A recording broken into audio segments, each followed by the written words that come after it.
तो कहानी वही से शुरू होता है जहाँ पर पहला एपिसोड खत्म हुआ था। अगर पहले एपिसोड के रिकेप दे तो हमने देखा एक आदमी को दूसरे दुनिया में समन किया जाता है जो असल में एक राइटर होता है और बहुत ही ज्यादा डिप्रेस होता है। तो उसकी लाइफ में एक ही एम होता है, उसको बस मरना है किसी तरह से। वो दूसरे दुनिया में बहुत बार मरने के ट्राई करता है लेकिन सक्सेसफुल नहीं होता। उसे लगता है कि उसकी लवर भी उसके साथ इस दुनिया में टेलीपोर्ट हुआ है, तो अपनी लवर को ढूंढने में निकल पड़ता है क्योंकि उसको अपने लवर के साथ मिलकर मरना है। तो सेकंड एपिसोड वही से शुरू होता है। हम देखते हैं हमारा एमसी मतलब मेन कैरेक्टर और एल्फ लड़की जिसने उसको समन किया था और एक कैट लड़की जिसको एमसी ने गलती से बचा दिया था। तीनों मिलकर रेड किंगडम पे पहुंच जाता है। पहुंचते ही पहुंचते सूरज ढल जाता है तो वो तीनों मिलके किंग से मिलने जाता है कैसल में नाइट स्पेंड करने का परमिशन लेने। तो किंग तीनों ट्रैवलर से मिलकर खुश होता है। किंग बोलता है तुमको रहने का परमिशन दे सकता है लेकिन एक कंडीशन पे, तुम लोग अपनी एडवेंचर की स्टोरी मुझे सुनानी पड़ेगी। तो हमारे सैडिस्ट मेन कैरेक्टर रिप्लाई देता है कि मैं आपको कॉफिन पर सोने पर कैसा फील होता है वो बता सकता हूँ। राजा को लगता है ये आदमी मुझे थ्रेट दे रहा है तो वो टॉपिक चेंज कर देता है। वो बोलता है जैसे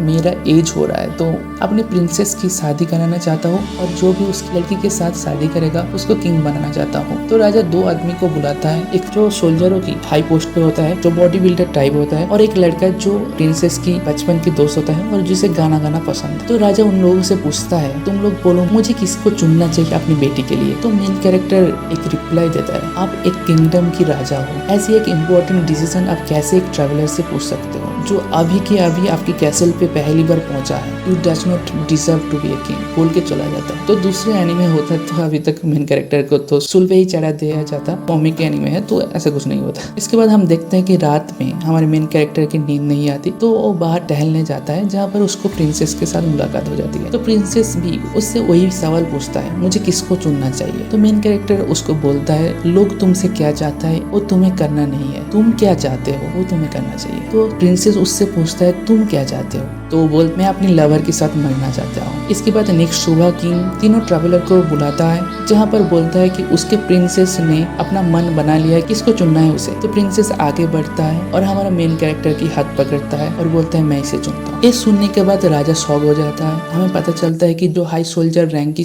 लड़की प्रिंसेस के साथ शादी करना चाहता है वो असल में एक डीमन। ये सुन के वो अपनी असली रूप दिखाता है और राजा पे हमला करने चला जाता है। जब वो डीमन मेन कैरेक्टर पे हमला करने जाता है तो मेन कैरेक्टर प्रिंसेस की हाथ पकड़ लेता है। हाथ पकड़ के एक जगह पे खड़े हो जाता है तो प्रिंसेस डर जाता है। तो मेन कैरेक्टर बोलता है तुम मरना चाहते थे ना मेरे साथ, तो हमारी मौत आ रही है। लेकिन प्रिंसेस डर जाती है और चीख के बोलता है मैं मरना नहीं चाहता, मैं इस किंगडम को प्रोटेक्ट करना चाहता हूँ। तो मेन कैरेक्टर उसको धक्का देता है और बोलता है हाँ यही तुम असल में चाहती थी। और डीमन उसकी तरफ बढ़ता है लेकिन एक लड़की एक मैजिक कास्ट करता है। कैट लड़की पंच मार के डीमन को हरा देता है। इसके बाद हम देखते हैं कि राजा को अपनी गलती समझ आती है और अपनी बेटी को किंगडम की क्वीन बना देती है और हमारे तीन ट्रैवलर अपनी एडवेंचर में निकल पड़ता है जहाँ पर देखते हैं कि हमारा एमसी एक कॉफिन में बंद है और एल्फ लड़की उसको घसीट के ले जा रही। तो इसी के साथ हम अपनी वीडियो को यहीं पे रैप अप करते हैं। अच्छा लगा तो लाइक शेयर और सब्सक्राइब कर देना। तो सायोनारा।